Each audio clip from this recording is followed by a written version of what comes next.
Congress party అధికారంలోకి రావడానికి ముందు అనేక వాగ్దానాలు చేసింది. నోటికొచ్చినవన్నీ కూడా కాంగ్రెస్ పార్టీ అధికారంలోకి రాగానే చేస్తామని చెప్పింది. 420 హామీలు ఇచ్చింది. మేనిఫెస్టోలో 420 హామీలు ఇచ్చిండ్రు.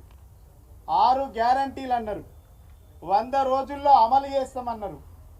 ఈ రోజు వరకు కూడా అతిగతి లేనటువంటి సందర్భాన్ని గుర్తు చేస్తూ ఉన్నాం. రాజకీయాలంటే రాజనీతితోని చేయాలి, కానీ కంపు కొట్టిన నోటితోని చేయొద్దనేసి కాంగ్రెస్ పార్టీ నాయకులకు మేము హెచ్చరిస్తూ ఉన్నాం. రాజనీతి అనంటే ప్రజల అవసరాలు తీర్చడానికి మాత్రమే మాట్లాడాలి, ప్రజల సంక్షేమం కోసమే ఆలోచన చేయాలి.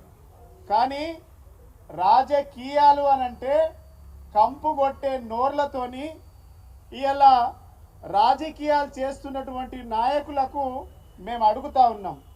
ఇలా కాంగ్రెస్ పార్టీ అధికారంలోకి రాగానే 100 రోజులలో 6 గ్యారంటీలు అమలు చేస్తామని చెప్పింది కాంగ్రెస్ పార్టీ.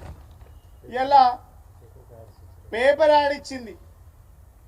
400 రోజులు దాటిపోయింది. ఇలాంటికి 6 గ్యారంటీలు ఏమైనాయి అని అడుగుతా ఉన్నాం. 6 గ్యారంటీలలో మొదటిది రుణమాఫీ, 2 లక్షల రుణమాఫీ వెంటనే చేస్తామని చెప్పిండ్రు. 41 లక్ష మంది రైతులకు రుణమాఫీ చేస్తామని అధికారంలోకి వచ్చిండ్రు. బడ్జెట్ సమావేశంలో 31,000 కోట్లు బడ్జెట్ సమావేశాలలో పెడుతున్నామనేసి మీరు పుస్తకం రిలీజ్ చేసిండ్రు. ఇలా రైతు ఖాతాలలో పడ్డది మాత్రం 10 నుంచి 12,000 కోట్లు మాత్రమే. అక్కడ కూడా మీరు మాట తప్పిండ్రు. 100 రోజులలో 2 లక్షల ఉద్యోగాలు ఇస్తామని చెప్పిండ్రు. ఏడాదిలో మీరు 2 లక్షల ఉద్యోగాలు ఇస్తామని చెప్పిండ్రు. మీరు ఇచ్చింది 12,000 ఉద్యోగాలు మాత్రమే. అక్కడ కూడా మీరు మాట తప్పిండ్రు. అదేవిధంగా 100 రోజులలో మహాలక్ష్మి కింద 2,500 రూపాయలు అక్కా చెల్లెళ్ళకి ఇస్తామని చెప్పిండ్రు.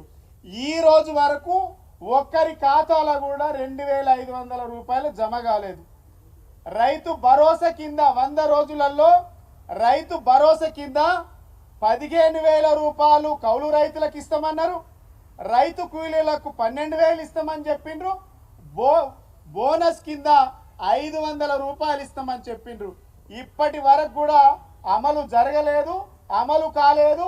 అక్కడ కూడా అబద్ధాలే మాట్లాడిండ్రు. ఇందిరమ్మ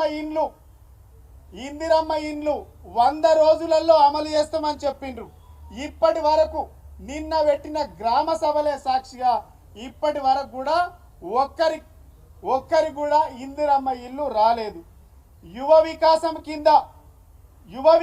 కింద 5 లక్షల విద్యా కార్డు ఇస్తామని చెప్పిండ్రు. ఇప్పటి వరకు కూడా ఎవరికి కూడా ఒక్క రూపాయి కూడా జమ కాలే.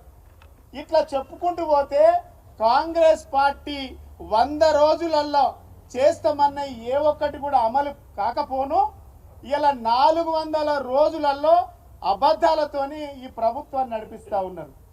ఇలా హైదరాబాదులో ఉన్న అబద్ధాలే, హైదరాబాదు దాటి దావోస్కు పోయినా కూడా అబద్ధాలు చెప్పి బతికేటువంటి పరిస్థితి కాంగ్రెస్ పార్టీ.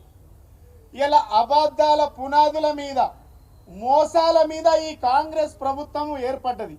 అదే మోసాలను కొనసాగింపుగా ఇలా ఈ ప్రభుత్వం నడుస్తూ ఉన్నది. ఇలా ఎన్ని రోజులు నడిపిస్తారని మేము అడుగుతా ఉన్నాం. అదేవిధంగా ఇలా నిన్న గ్రామ సభల సాక్షిగా 612 గ్రామాలలో 4 సంక్షేమ పథకాలు అమలు చేస్తాం. రాత్రి 12 గంటలకు టంగ్ అని పైసలు పడతాయని చెప్పిండ్రు. ఇలా 12 గంటలు కాదు, 24 గంటలు అయినాయి. ఒక్కరి ఖాతాలో కూడా ఇందిరమ్మ ఇల్లు రాలేదు, అదేవిధంగా రేషన్ కార్డు రాలేదు, అదేవిధంగా రైతు భరోసా కింద రూపాయి జమ కాలేదు. 15,000 రూపాయలు చేస్తామనేమో ఈ గ్యారెంటీ కార్డులో చెప్పిండ్రు. ఇలా 12,000 ఇస్తామని ప్రజల్ని మోసం చేసిండ్రు. ఇలా మేము అడుగుతా ఉన్నాం, మీది నోరా మోరా? మీ మాటలకు అద్దు లేదు. సిగ్గుతో తలదించుకోవాల్సినటువంటి పరిస్థితి తెలంగాణకు తీసుకొచ్చిండ్రు. ఇలాంటి వాళ్ళ నోర్లు దేంతో కడగాలి? ఇలా ఫినాయిల్తో కడగాల్సినటువంటి అవసరం ఉంది. మీ